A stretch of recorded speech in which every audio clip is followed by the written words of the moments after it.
I went in to observe the elections, and they told me I had to wear a mask if I wanted to go in the actual processing room. I said, well, I'm not wearing a mask, so they gave me accommodations out in the hallway, in the doorway. I tried that for a while, it didn't work, and I just finally went in and said, enough is enough. You know, you can't do this because you couldn't observe in the hallway, in a doorway. So I just went in and sat there for about half hour, and then the police came and escorted me out, which was fine, you know, okay.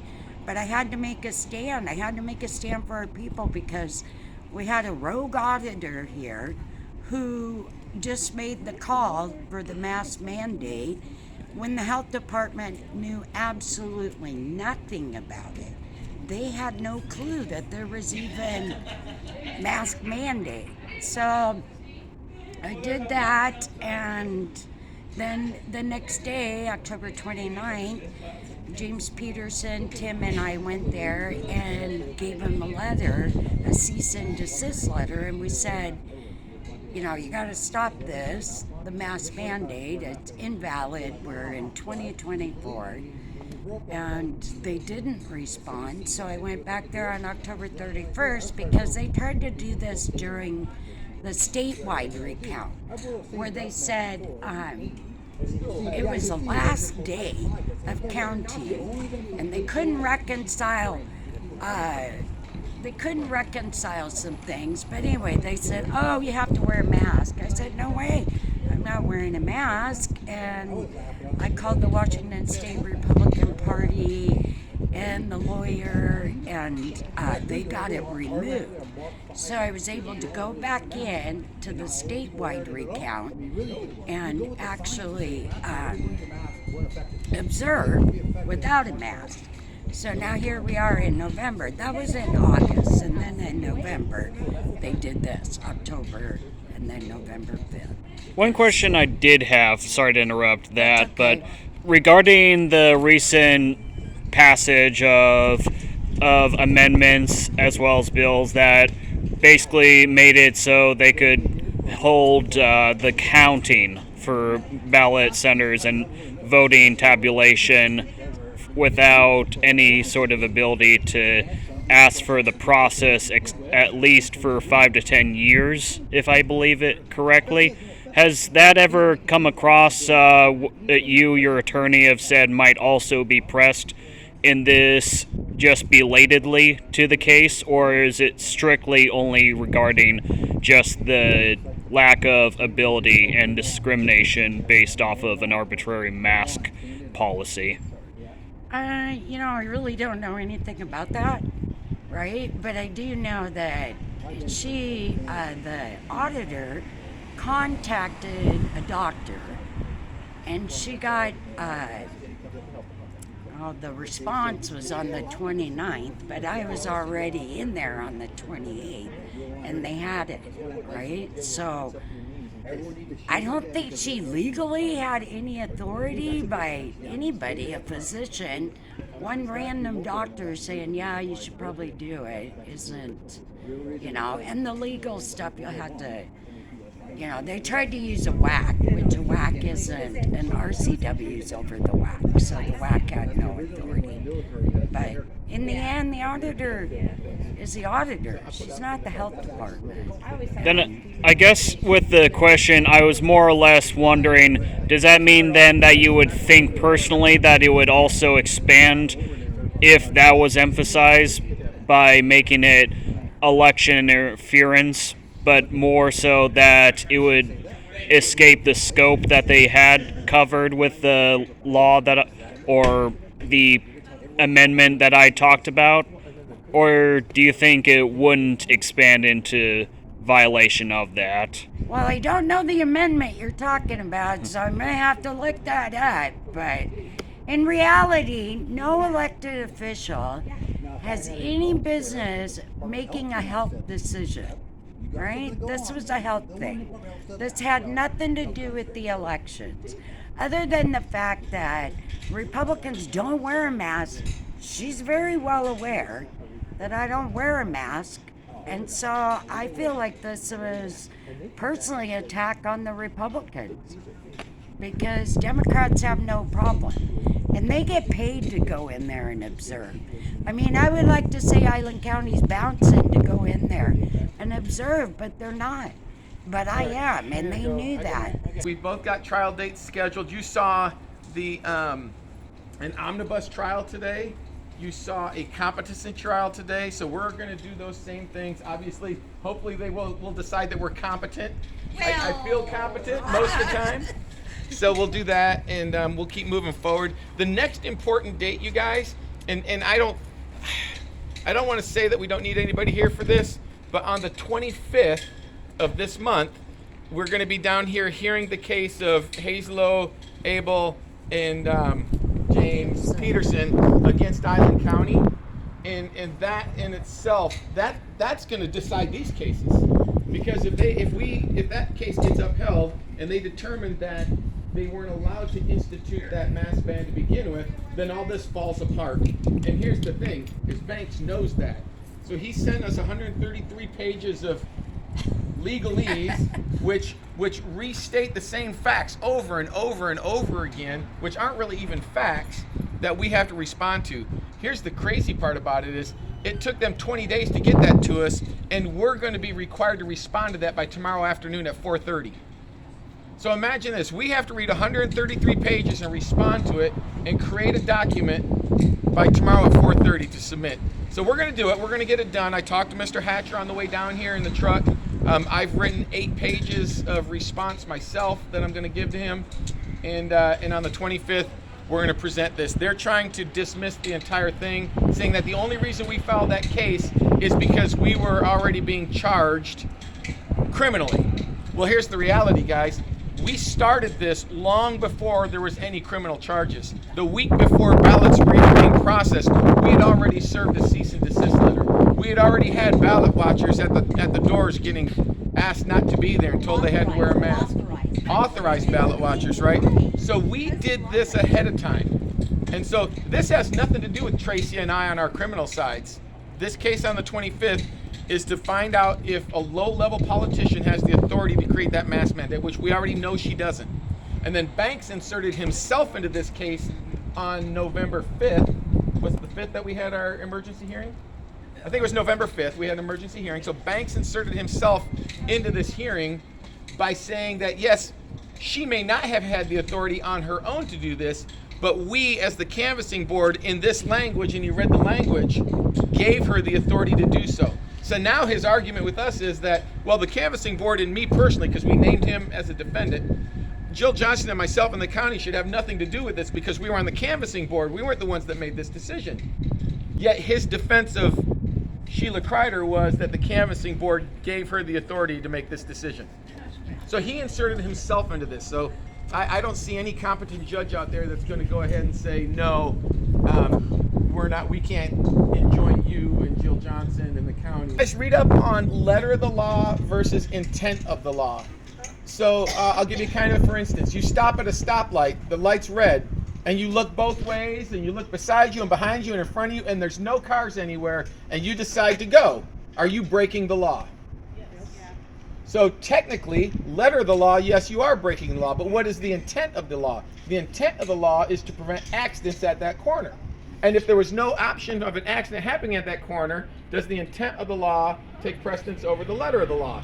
So there's lots of things that we can talk about with that, especially on the unlawful entry of a polling place. The intent of that law is so people don't barge in and tip over tables and burn ballots in ballot boxes like they do in Washington State, or to sneak in the middle of the night and disrupt things, or to go in there and push the tables around and interfere. That's the intent of the law. So we definitely didn't do that, right? The letter of the law is entering in an unauthorized manner. Did you sign in, Tracy? Yeah. Did you sign the rules? I got the document. You got the so they really got nothing, guys. And I hate to say it, but last time we were here with my trial, a few people were still in the courtroom when it ended, and they heard talk coming from our favorite prosecutor and one of his friends about witch hunts and things of that nature. I don't know what they said, and I'm not going to pretend to think I do know what they said, but the fact of the matter is, this is not something that should be going to trial. The only thing we should be talking about right now is whether or not that auditor, or any other politician for that matter, has the ability to arbitrarily create law without legislation and without RCW authorization. That's the only thing we should be talking about.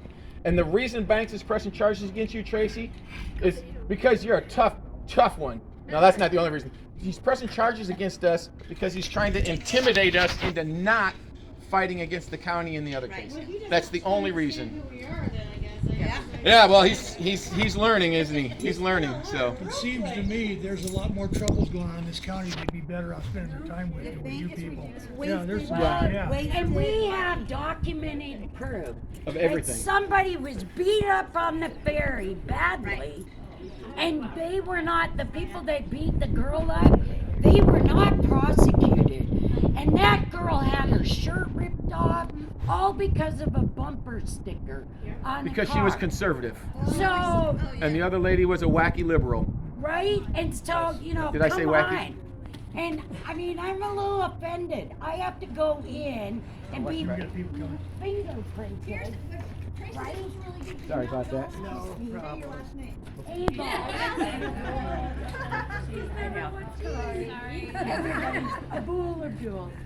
Anyway, so keep up on the Facebook pages. Share it, you guys. Share it. I was on Ari Hoffman today. Good. Hi, Patrick. I love you. He's gonna air that around 4:30. So if you want to listen in on that, he's also gonna reach out to some other media people for us. If you guys know any media people, please let us know who they are. We'll speak with anybody. The reality is we have to get this out. I mentioned last time I sent letters to the entire staff at the White House, the Secretary of Defense, everybody. I got confirmation that they were received the other day. Doesn't mean anybody read it. So we're hoping. We'll see what happens. Well, and we have people in the White House right now that actually are presenting. They're trying to help us, right? So we're still waiting. And I called the White House. I contacted everybody. Don't think that they don't see this. I had no clue. Did you know this guy's a national director of the Bar Association? It's like being a union attorney? member. I'm like, oh my gosh. That's just because to do that, you just have to hang out long enough to people die, quit, or retire in front of you. That's not an achievement. Yes, ma'am. Would it be helpful for people to show up on the 25th? It wouldn't hurt, but I can't guarantee any excitement or it's going to be this thing. So they're going to present their dismissal. Well, there's going to be a little more than this because it'll be just us, and they're going to present their dismissal request, saying that we're full of it and that we don't have a case. So they're going to present that, and then we're going to have to argue that we do have a case and why we have a case. Sounds like a big thing to me. It's not mention, small. One of those attorneys that was helping the prosecutor, he actually told the silent did you get to that paper yet? That they had to pay $20,000 to prepare this document. Yeah.